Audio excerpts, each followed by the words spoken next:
حضرت معاذ بن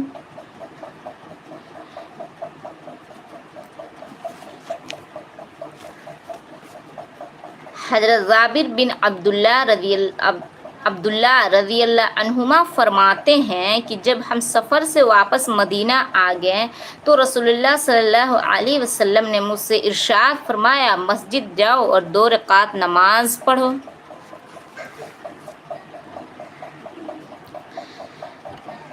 حضرت کعب بن مالک رضی اللہ عنہ فرماتے ہیں کہ رسول اللہ صلی اللہ علیہ وسلم کا معمول تھا کہ دن میں چاشت کے وقت سفر سے واپس تشریف لاتے اور آنے کے بعد پہلے مسجد جاتے، 2 رکعت نماز ادا کرتے، پھر مسجد میں بیٹھتے۔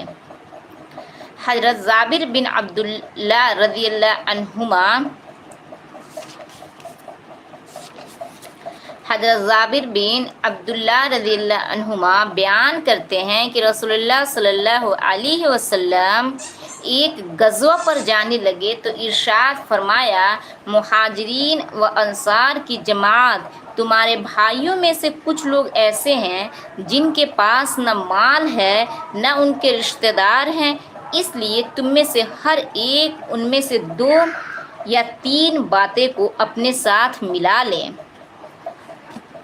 4 ممبر کی واچنگ آ رہی ہے، پلیز جس نے ابھی تک لائیو کو لائک نہیں کیا ہے آپ لوگ لائیو کو لائک کریں اور کمنٹ کریں۔ اور آیت میں آپ کا تہہ دل سے شکر گزار ہوں کہ آپ میرے لائیو میں ابھی تک بنی ہیں اور مجھے سپورٹ کر رہی ہیں۔ آپ کا میں تہہ دل سے شکر گزار ہوں۔ اللہ تعالیٰ آپ کی ہر دلی تمنائیں مرادیں پوری کرے، آمین ثم آمین۔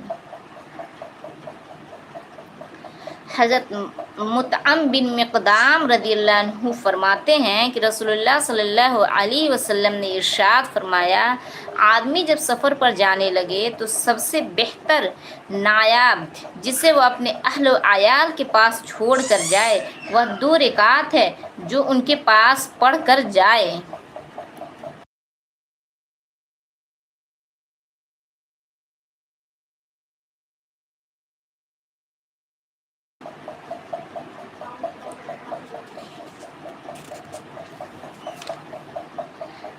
حضرت ابو صلبہ خوشنی رضی اللہ عنہ فرماتے ہیں کہ رسول اللہ صلی اللہ علیہ وسلم کسی جگہ ٹھہرنے کے لیے پڑاؤ ڈالا کرتے تھے تو صحابہ رضی اللہ عنہما گھاٹیوں اور وادیوں میں بکھر کر ٹھہرتے تھے۔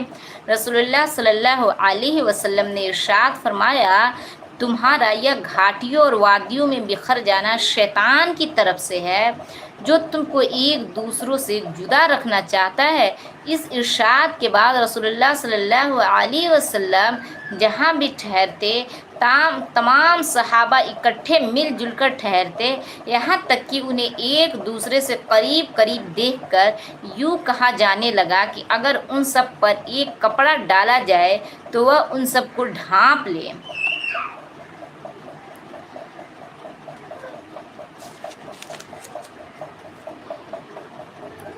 حضرت ابو ہریرہ رضی اللہ عنہ فرماتے ہیں کہ ایک شخص نے دریافت کیا، یا رسول اللہ، ایک آدمی اللہ تعالیٰ کے راستہ میں جہاد کے لیے اس نیت سے جاتا ہے کہ اسے دنیا کا کچھ سامان مل جائے۔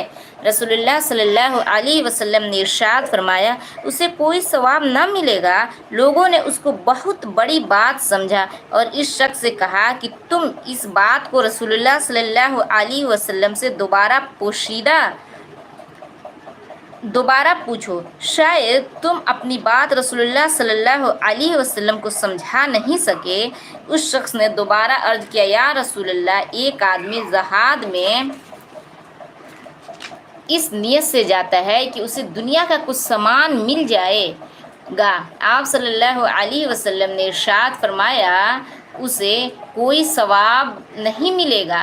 لوگوں نے اس شخص سے کہا کہ اپنا رسول پھر سے دوہراؤ چنو۔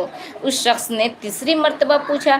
آپ صلی اللہ علیہ وسلم نے تیسری مرتبہ بھی اس سے یہی فرمایا کہ اسے کوئی ثواب نہیں ملے گا۔